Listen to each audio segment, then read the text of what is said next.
Okay, so last time we started the loss of the Mitzvah of Tzedakah. Okay, we're in chapter 1. Next section, reason for Tzedakah, of course.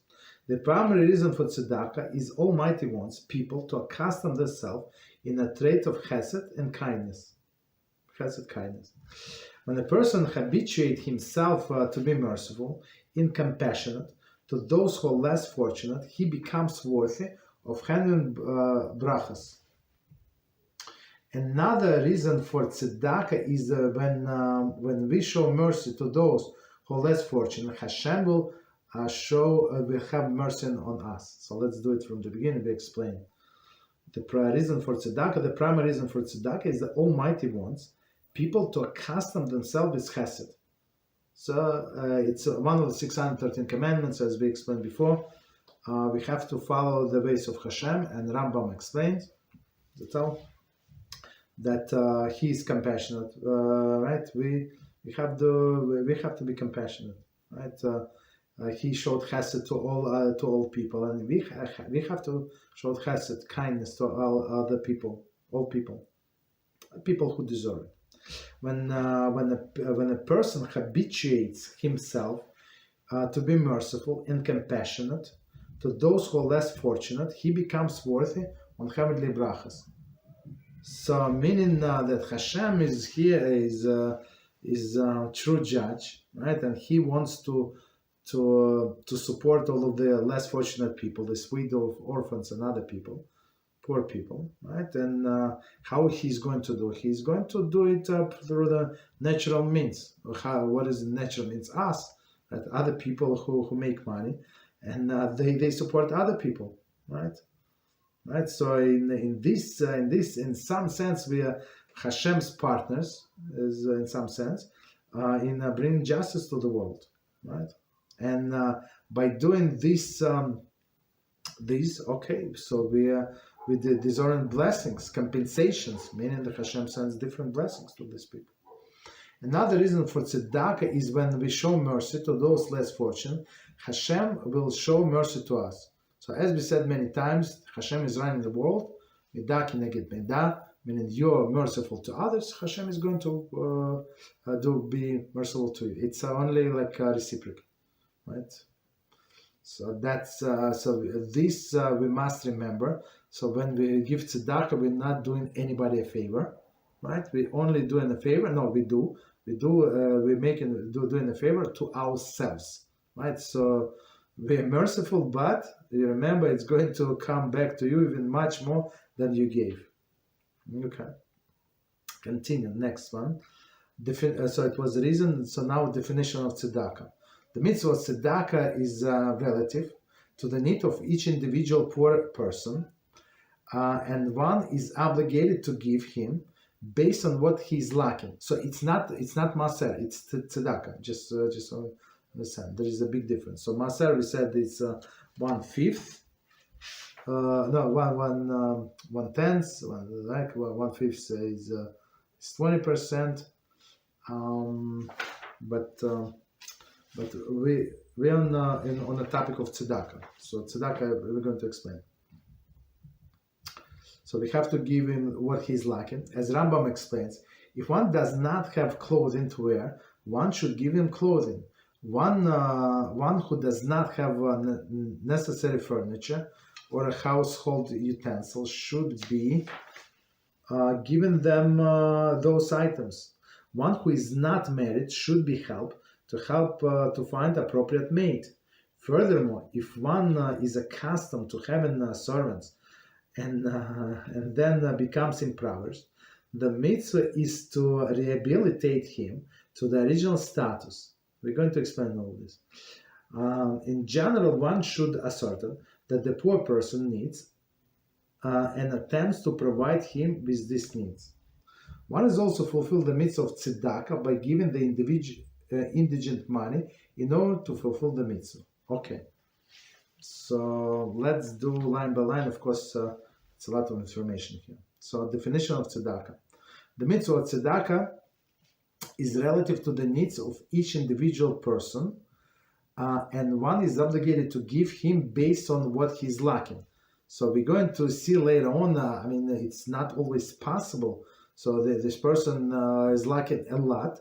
He lacks the whole monthly rent, right? And I have only my tzedakah portion only for $500, let's say, or $400. So I mean, it's not going to be enough for him, of course, right? So we're going to see the exclusions and how the mitzvah, like how we have to divide the money. So and priorities, okay, it follows. So but here general rule of tzedakah. So we have to provide this in the individual poor person based on what he's lacking. So if he's lacking a lot, so we have to, like, if it's in our means, so we have to provide him a lot. If he likes only little, so like for example, poor person used to live on bread and potatoes and spaghetti, so that's what you have to give him.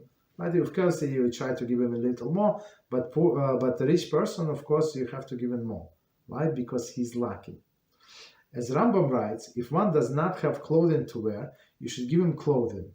So today, most of the time we give money, but some people, what I notice, many people who are not so fortunate with money, and if you give them money, they're going to spend it in the wrong way.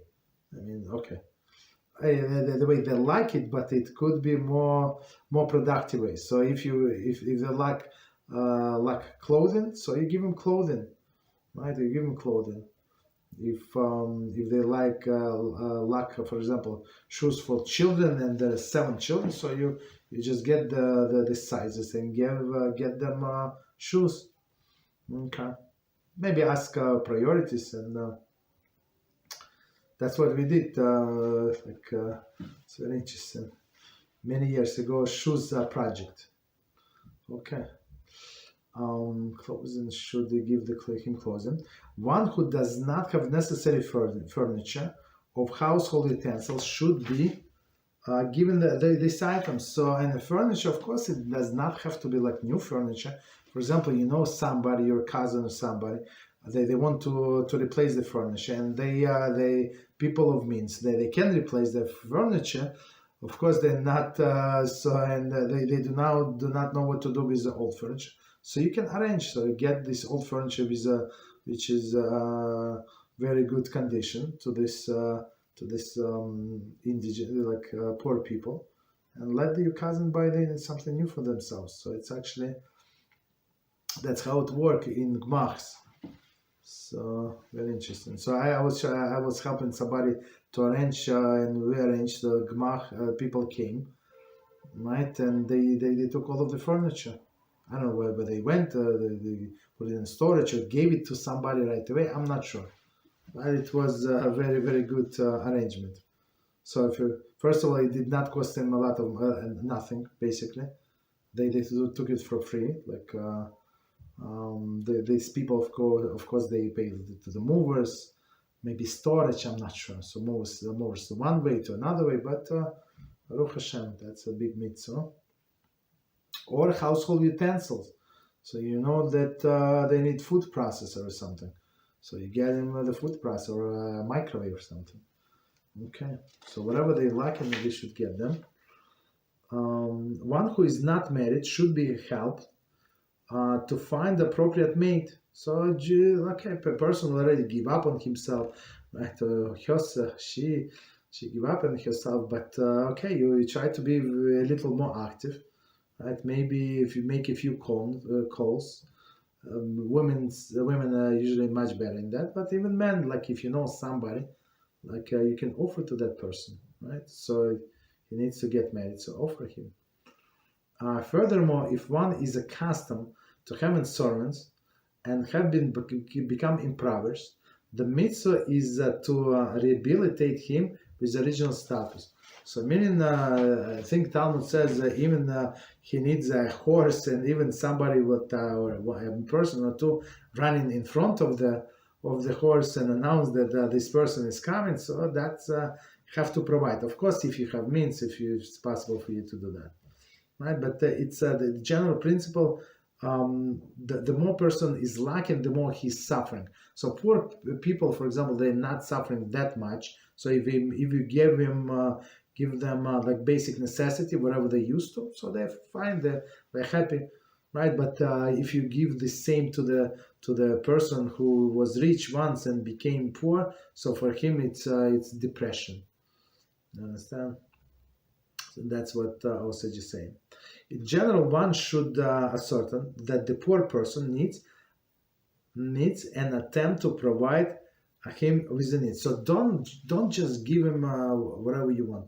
So ask him, have a nice conversation, or what they're lacking. Of course, if you cannot provide everything, so it's not like he told you that he needs a new car and you must give him. No. Just if we can help you with food, please tell me what is the first priority, what is your this and that, so that you can ask these questions. There is no problem. Continue. One fulfill the mitzvah of tzedakah by giving indigent money in order to fulfill the mitzvah. Okay. So long time we were involved also in this tzedakah stuff and help other people, part of our organization. So these people, they would go to the local small grocery, and they would pay like they don't have a car and don't have means. Then I don't know, do they use internet? Don't use it? I don't know. Like maybe they do not know how to order. So many things you can get cheaper on the internet, or go to the wholesale club, right, and buy it much cheaper. So this money, whatever you gave them, this amount, if you go and buy them, or you go order on the internet, if you know how to order, if you have the membership in the wholesale club, you can give them if you, instead of the money, if you give them food or whatever other things, it's going to be like much more than they would get that themselves. Okay.